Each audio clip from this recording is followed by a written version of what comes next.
विचार क्रांति दर्शन में स्वागत है। कभी सोचा है कि एक खुशहाल और एकदम सुव्यवस्थित परिवार का आखिर राज क्या होता है? आज हम इसी सवाल का जवाब ढूंढेंगे। हम उन मूल सिद्धांतों को समझेंगे जो एक मजबूत और सुखी पारिवारिक जीवन की सही मायनों में नींव रखते हैं। तो चलिए इसी सबसे बुनियादी सवाल से शुरू करते हैं।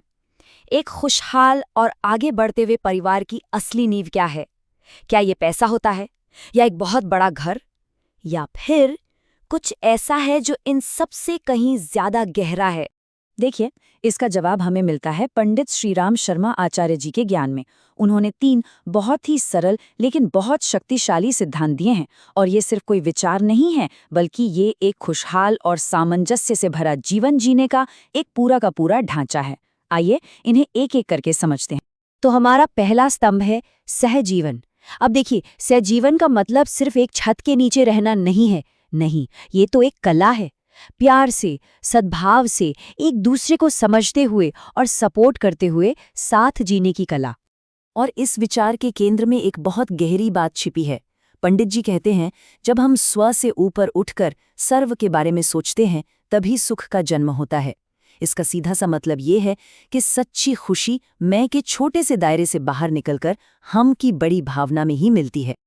लेकिन सवाल ये है कि इसे परिवार में लागू कैसे करें। इसकी शुरुआत बहुत छोटी छोटी चीज़ों से होती है, जैसे कि मैं की जगह हम के बारे में सोचना शुरू कर दें। जिम्मेदारियों को बोझ न समझकर खुशी खुशी एक दूसरे का हाथ बटाएं। जब कोई बात कर रहा हो तो उसे सच में ध्यान से सुने, समझने के लिए।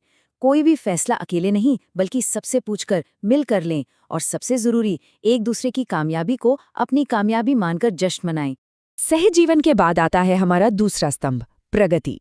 लेकिन यहाँ प्रगति का मतलब किसी एक इंसान की तरक्की नहीं है। नहीं, इसका मतलब है एक साथ, एक टीम की तरह मिलकर आगे बढ़ना। इस फर्क को ना ऐसे समझिए।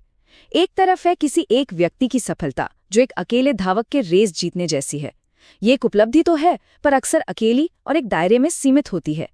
वहीं दूसरी तरफ है सामूहिक प्रगति, जो एक पूरी टीम के साथ मिलकर मंजिल तक पहुंचने जैसी है। ये सबको साथ लेकर चलती है, एक दूसरे को सहारा देती है और लंबे समय तक टिकी रहती है। तो सामूहिक प्रगति का असल मतलब यही है कि परिवार की असली तरक्की किसी एक सदस्य से नहीं नापी जाती, बल्कि घर के हर एक सदस्य के विकास से नापी जाती है। कहा भी गया है, सहकारिता ही उन्नति का प्राण है, उसकी जान है। एक दूसरे का साथ देना ही आगे बढ़ने का असली तरीका है। और अब हम पहुंचते हैं अपने आखिरी और शायद सबसे जरूरी स्तंभ पर, प्रसन्नता। लेकिन ये खुशी, ये प्रसन्नता आखिर आती कहाँ से है? इसका असली सोर्स क्या है? यहाँ एक बहुत ही गहरी बात छिपी है। प्रसन्नता वस्तुओं में नहीं, व्यवहार में है। सच्ची खुशी हमें चीज़ों से या पैसे से नहीं मिलती।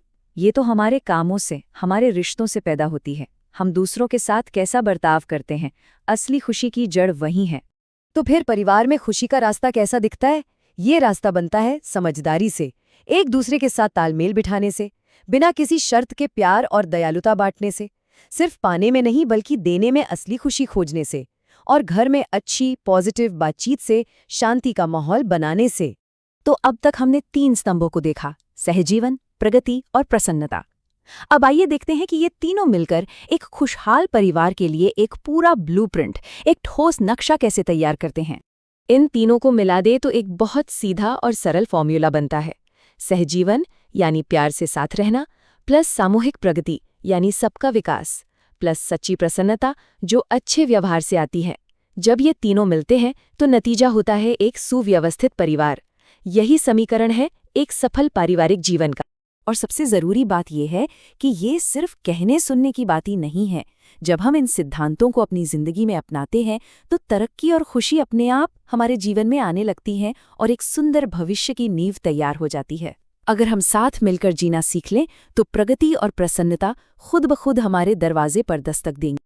तो जाने से पहले एक सवाल है जिस पर हम सबको सोचना चाहिए। वो कौन सा एक छोटा सा बदलाव है जो आज ही से अपने परिवार में और ज्यादा प्यार और सद्भाव लाने के लिए किया जा सकता है? इस पर जरूर सोचिएगा।